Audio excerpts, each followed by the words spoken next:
Welcome everyone, this is Mahfuz. আমার পরিচিত যারা আছেন মোটামুটি সবাই জানতেন যে আমি টুকটাক ফটোগ্রাফি করতাম। তো গত মাসে আন্দোলনের সময় একটা দুর্ঘটনাতে আমার ক্যামেরা নষ্ট হয়ে গেছিল, যার ফলে 1 মাস যাবত আমার ফটোগ্রাফি টোটালি বন্ধ। আমার অল্প স্বল্প যাই ইনকাম সোর্স এই ফটোগ্রাফির মধ্যেই আসছিল। কারণ ক্যামেরা নষ্ট হওয়ার তার কারণে গত 1 মাস যাবত মোটামুটি এই 1 টাকাও ইনকাম নাই বললে চলে।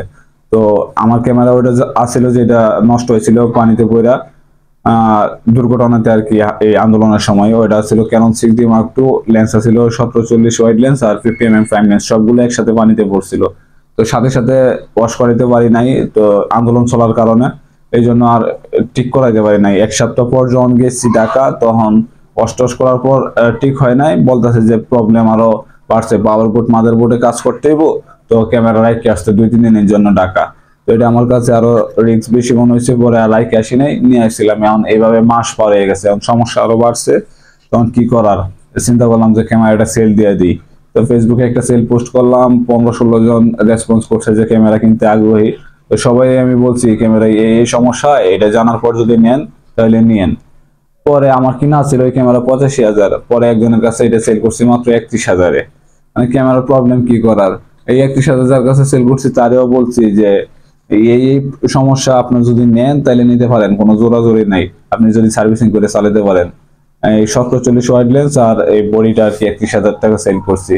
যদি অনেক ভালো থাকতো তো 1740 লেন্সটার দামই 40,000 টাকার উপরে।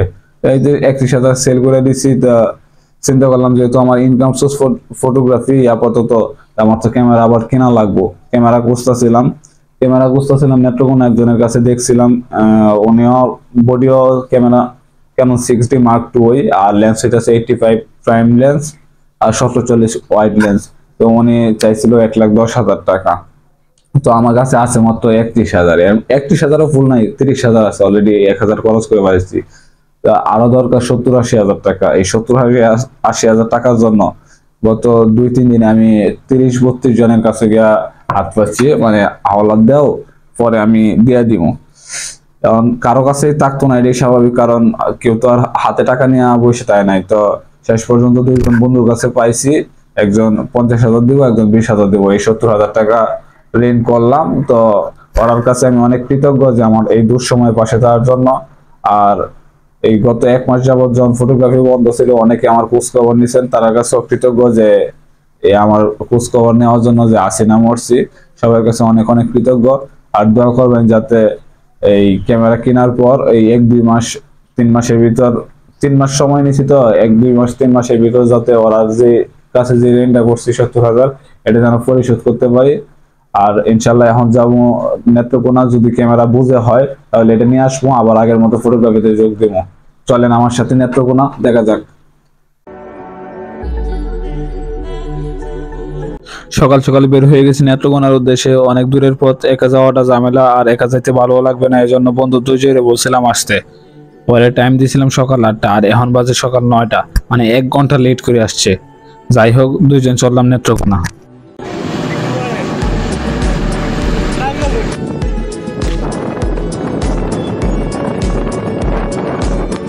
বাড়ি থেকে প্রায় 80 কিলোমিটার রাস্তা, 2.5 ঘন্টা সিএনজিতে বসে থাকবার পর অবশেষে নেত্রকোনা আসলাম। যে ভাইয়ের সাথে ক্যামেরা নিয়ে কথা হয়েছে, ওনার নাম অন্তর বিশ্বাস, দুর্জয়, উনিও চলে আসছে অলরেডি। তো উনি একটা খোলা জায়গা নিয়ে যাইতেছে, যাতে ক্যামেরাটা ভালোভাবে চেক করতে পারি, ছবি টবি তুলে দেখতে পারি। অন্তর ভাই দুর্জয়ের ছবি তুলে দেখাইতেছিল ছবির কোয়ালিটি কেমন আসে বোঝানোর জন্য। পরে আমি অনেকক্ষণ ক্যামেরাটা, লেন্স, সবকিছু খুঁটিনাটি ভালোভাবে দেখলাম।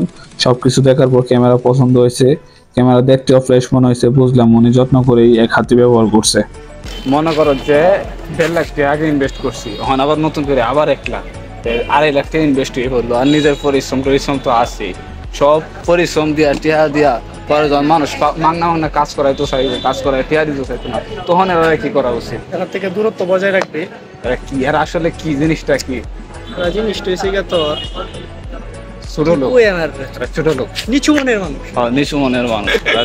এখন থেকে আর থেকে দূরত্ব বজায় রাখতাম, এটাই চিন্তা ভাবনা।